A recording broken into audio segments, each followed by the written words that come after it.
So, anytime I meet another fellow badass in the world, I just have to bring her into this club, this special place where we need to hit the reset for whatever reason. And my guest today is going to help us hit that reset in the most fantastic way. And I cannot wait to dive into this. Welcome, Karin Freeland, to the Badass Reset Club. Hello, it's so good to be here.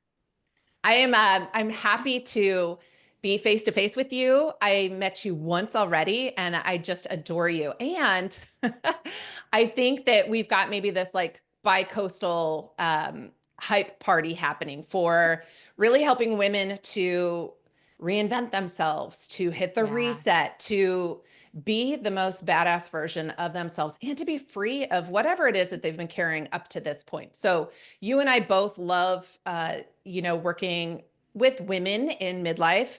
Um, Oh, I love your background though, because it's so diverse. It's so different, as a dancer and an actress gone into corporate America, and then really having that moment, yeah. that pivotal moment that changed things. And I think so many people can relate to that. So let's Yeah. dive in. Let's jump into a little bit of your background so you can kind of set the stage. And then Sure. let's get to like that deep, dark moment that You changed got it. everything. Yeah, and it was deep and it is dark, so we're gonna go there. So yeah, I mean, I was just doing what society told me would make me happy, right? I was climbing the corporate ladder and I was living right outside of New York City and I was in the city for several years before we moved to Jersey.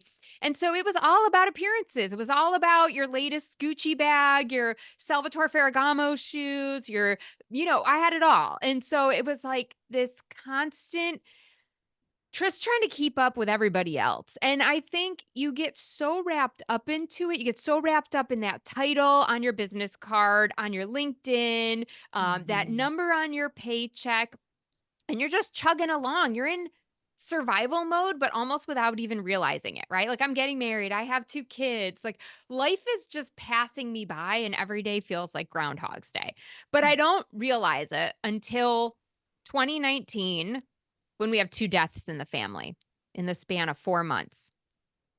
And that's when it hit me. I call it the "oh shit" moment, Mhm. where I realized, like, life is not forever. Yeah. I am going to die one day, and is this the life that I wanna be living? Me, the fun actress, the party girl who is now miserable, quite honestly, a raging bitch 9 out of 10 times, right? Like, will you interact with me? Because I'm so stressed. The stress Mhm. level from my high pressure job, from trying to manage a family, I'm trying to drink it all away and find the Mhm. answers in the bottom of a wine bottle. And it was just like, I can't do this anymore. But I didn't know how to get out. And so it got worse before it got better, which is always fun. And I started having panic attacks at night. I would literally wake up in the middle of the night and I would be like, oh my gosh, I'm going to die. Like I was just sleeping. I don't even know what was happening. Maybe this is what death is like. And I would be all out bawling in my bathroom. And then I'm trying to have a pep talk like, get your shit together, Karen. Your husband's going to come in here and look at you and see that you're a head case. Like, this Mhm. is not, we got to get it together. But I couldn't get it together. No matter how much I tried, no matter how much I suppressed all these feelings and emotions that like this wasn't it. Maybe this is it for somebody else. Maybe climbing the corporate ladder and becoming CMO is somebody else's jam, but it's not Mhm. mine. I think I have to start acknowledging the problem. We have Mhm. to start doing something different. I don't know what that looks like, but it can't be this. And so that was really those moments where I was like, all right, like I can't do this anymore. I have to be a better mom. I want to be a better mom. I want to be a better wife. And I want to do something that is exciting, something that gets me out of bed in the morning and I actually enjoy doing. And so that was it. That was the pivotal moment that I was like, all right, enough's enough. I'm drawing the line in the sand. And now I got to figure out how to dredge my way out of this rock bottom. Mm. Yeah. And like just to pause right there for all of our listeners, how many times has that happened to other people? It's so common. And yet I think that we don't really share those things very much. Like how many people do you tell that you were on the bathroom floor crying and Those Yeah, are no one. You tell no one. right, because we're ashamed and we think like we're not strong enough. Those are the things that we need to make a little more mainstream. And, I'm sure that the hormones come into play. Yes. Um, and we don't understand that there's so much more happening physiologically, psychologically, than we just think we're not supposed to be this way. And so we don't share. So thank you for sharing that piece of it. But Yeah. how the hell do you get off the bathroom floor and just keep going? Right. Yeah. So I think for me, there was this glimmer of hope. I was complaining one day at work and someone said, "You got to watch The Secret. You should watch The Secret because that's going to help you." And I'm like, all right, fine, whatever. What do I have to lose? My life sucks already. So, like, I might as well spend an hour watching The Secret. And it's blowing my mind, right? I am watching this video and I'm like, I get it now. Like does attract like. And if Hmm. I'm and I am so negative, I am so negative and so stressed out that is the environment that I create for myself everywhere I go because now my husband's stressed out. Now my kids are stressed out and it's just a disaster. And so I start using my resources to make my life easier. And this is a big one that I think a lot of women feel bad investing in themselves or they don't want to invest in their family. They're just trying to make money and they want to save it all up for some reason. So we Hmm. got to work on our money mindset. But it was really like, I'm going to pay for a nanny to start coming in the morning and be with these kids. So I can just get ready and focus on getting myself out the door. And then I've got somebody who's not like, come on, get your shoes on and screaming at the Hmm. kids. So that was a big first step. Right. So that just gave me more room to breathe in my Hmm. day. So I had a little more free time for me and for my thoughts and everything that was going on. Hmm. The second thing I really started to do was journaling.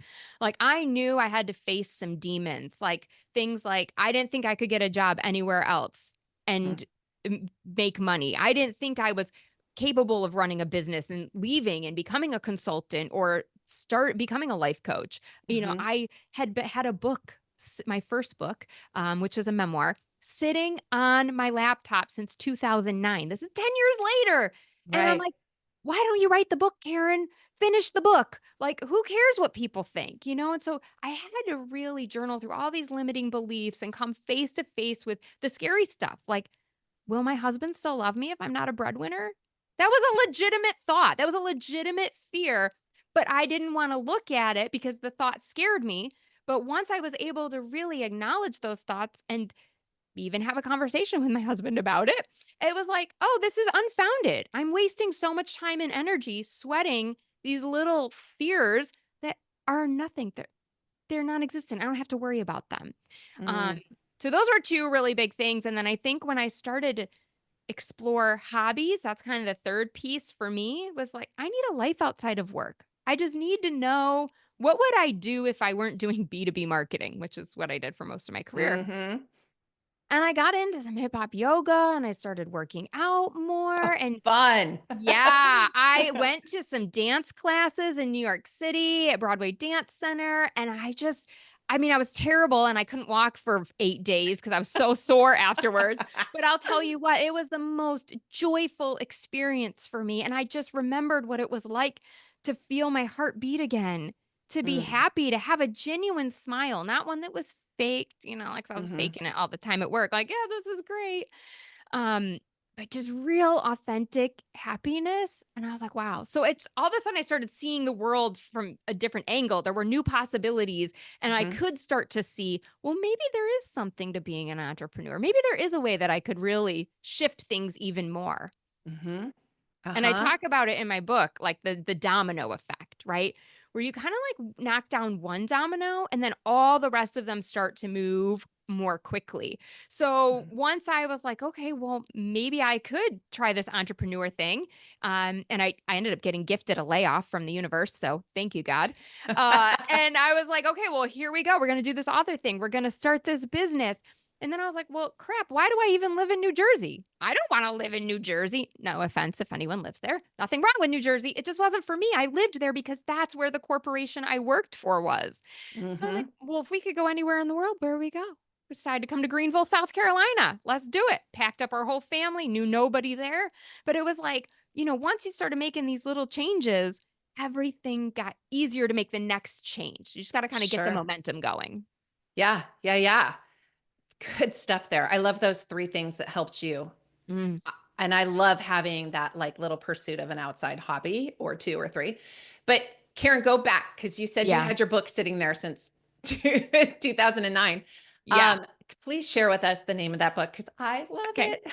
Thank you. It's called The Ins and Outs of My Vagina, a penetrating memoir. And it really is meant to be kind of like that shock title, but it truly is the journey that me and my partner V, which is the name for my vagina in the book, and she's a character, and we have dialogue, and it's so fun.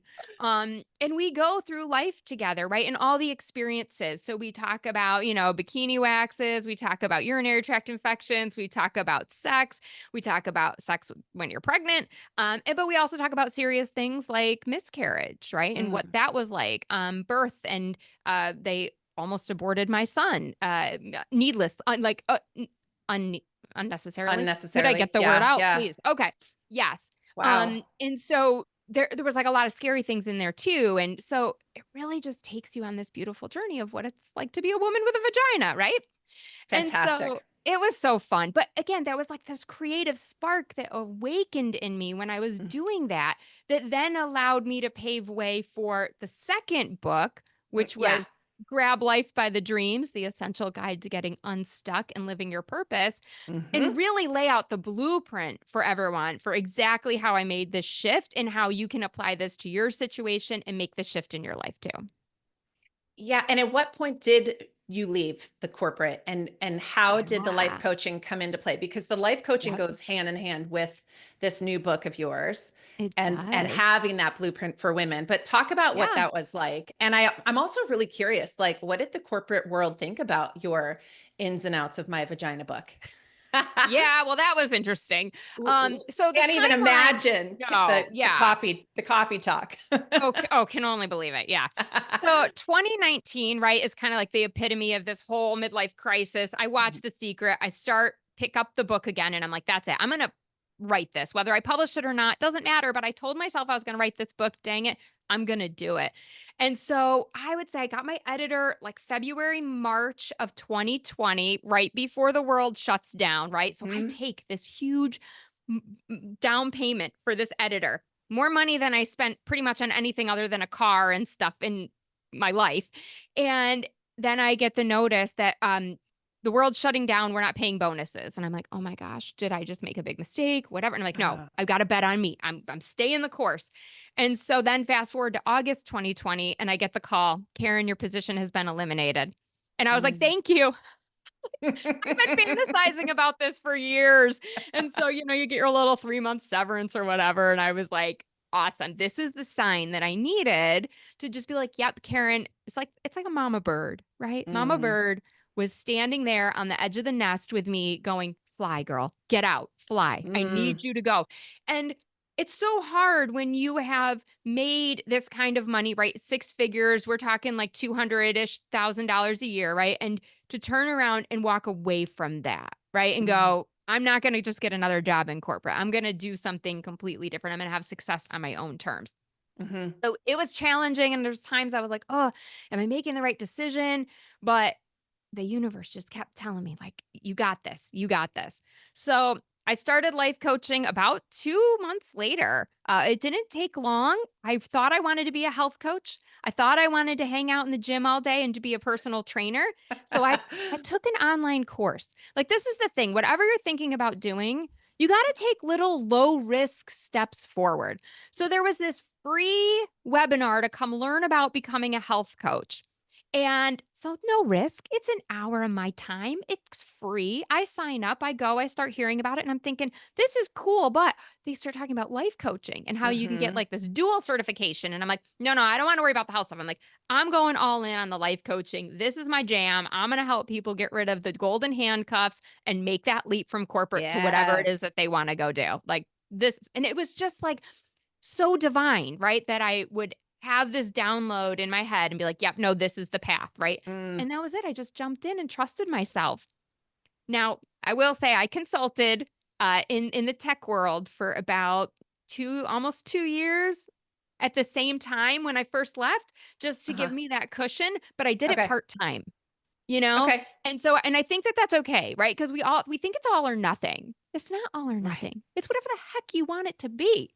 Make that Mm-hmm. concoction. Mm-hmm. Whatever you want it to be. So it's okay if you're still doing some consulting. And I was like, oh man, I'm literally teaching like 60-year-old men who are sales professionals how to use LinkedIn. And I'm like, okay, that's an hour of my life I can't get back. But you know what? It just paid me really well to allow me to invest in the marketing in my website and all these other things that my podcast, Rock Your Reinvention, right? And to Yes. have somebody to produce it. Like it gave me the opportunity to hire a VA and start ramping things up. And then once the income was where I needed it to be, I was like, okay, bye consulting. I'm not doing this anymore. And I was able to make that transition really comfortably. So there's a Mm. way to do this without becoming destitute, because I think that's what everybody thinks happens when you become an entrepreneur.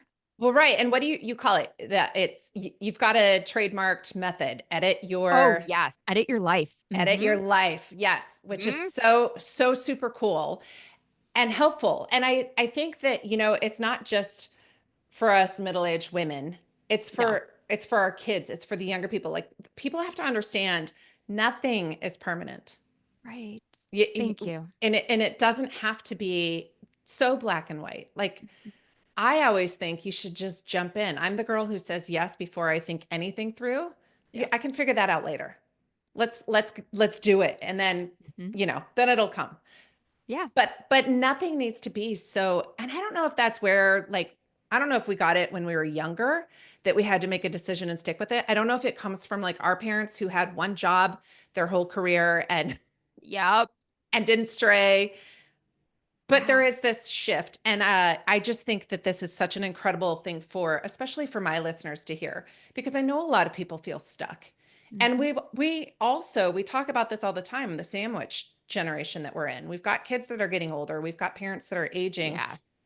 We might be at the pinnacle of the career, but we might not feel like we're leaving a legacy, which is Yes. so important to build and leave, but to also have that feeling of, a personal satisfaction for what we're doing. Hmm. Yeah, and I'm so glad you brought up legacy. And that's just been one of the things that's evolved a lot for me, right? I really thought when I got into coaching, and especially after I left consulting and everything was going really good, I was like, this is it. I've reached the top. I'm at the pinnacle. Like, this is Mm-hmm. my forever job.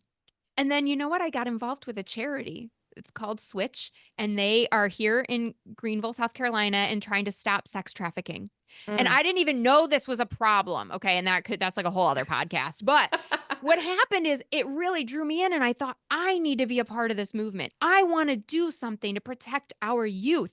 And so in this whole process, I ended up volunteering with them, learning more about their organization. And now I'm on their prevention team, and I go into high schools in my free Wow. time, and I train these kids on relationship red flags and strategies to keep them safe and the dangers online and how these predators work and all this stuff has nothing to do with coaching, leverages a lot of my talents of speaking and Mm. facilitating, right? But it so speaks to my heart. And if you had asked me back in 2019 when I was crying in my bathroom, Karin, where do you want to be in 5 years? I couldn't have painted you this picture because I Mm. didn't know what it looked like. So I know you feel stuck right now and you're like, what is the path forward? You don't need to see the whole path. The path is going to unfold for you as you allow yourself to experience new things. And that's where the permission comes in, to give yourself permission to try things, to suck at them. Like, Mm-hmm. if you read any of my first drafts for my books, they're terrible, like really bad. Okay. Bad. And both of them are award winning books because I didn't Fantastic. give up. I didn't rip up the draft. I hired a professional editor and said, Mm-hmm. make this beautiful for me. Help me with this. And we went Mm-hmm. back and forth and we worked at through the process. And now, the ins and outs has a gold medal in the humor category, and BookFest rated Grab Life by the Dreams #1 in the motivation category. So, like, Well done. Well you know, done. yeah, so take that messy action, that first ugly step, because everything else is going to fall into place if it's meant to be for you. For sure. For sure. Yeah. I believe. I am I feel like another piece of this that maybe we get stuck on is we're looking for validation and we're looking for everybody else's opinion. And for some reason, we don't listen to our own gut and our own heart and our soul and everything that we feel. And I don't think men do this as much as women. I don't think they Probably look not. to a sea of counsel Yeah. before they make a decision. So when you were leaving, when you were feeling this so strongly, did you bring that amongst your peers in the corporate world? Did that come into play? What did that look Yeah. like? And I don't think I answered your question earlier about how the corporate world reacted. And it was like Mm, very one spectrum or the other, right? Either people were like, Karen, this is the coolest thing ever. I'm so excited for you. I'm living vicariously through you.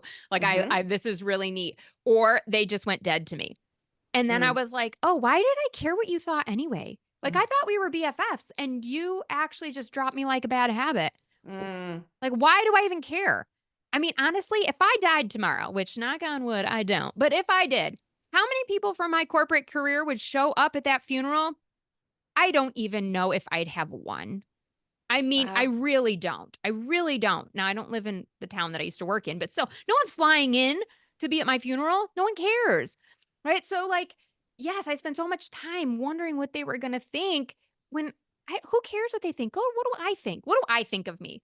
Because I'll Mhm, tell you what, I remember walking down the hall one day, going into the C suite. They had their own little wing and their own doors, glass doors, and the glass doors were open. And I was walking down the hall to go in to the C suite.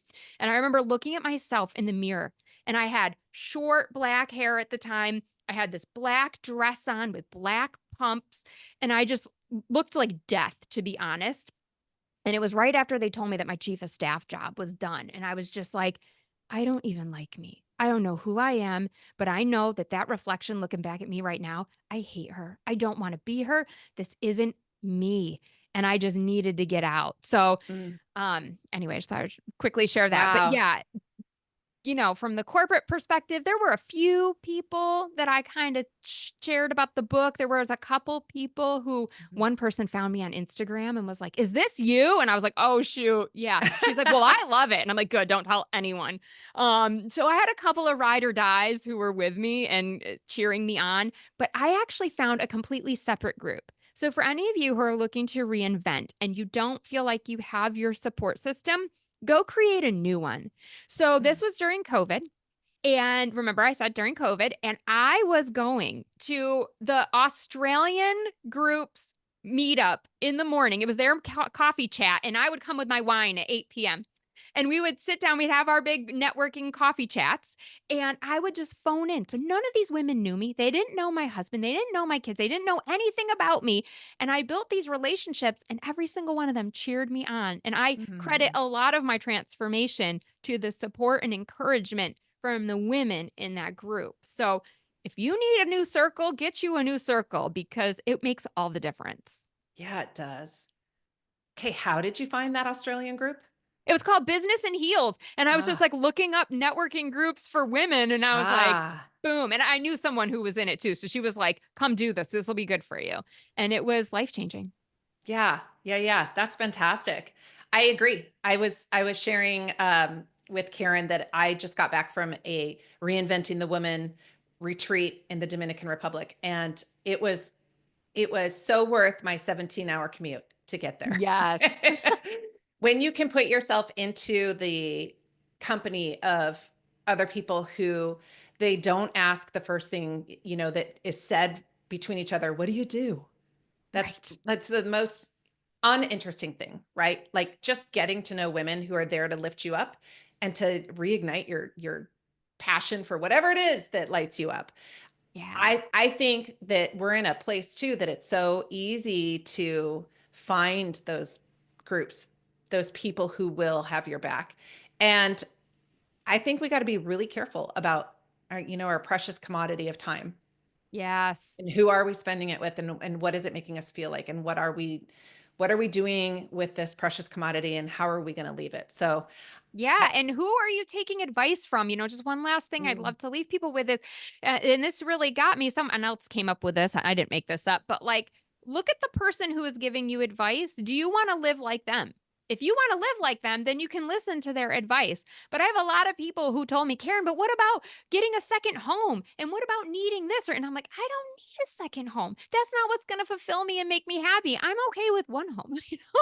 But I was hanging around a lot of people who were very successful on paper, right? And Hmm. that wasn't working for me. So just before you take people's advice, you make sure you surround yourself with people like-minded. They're going to stretch you and can challenge you, right? But they're going to Oh yeah. support your idea of what success really is. Oh yeah. Oh yeah.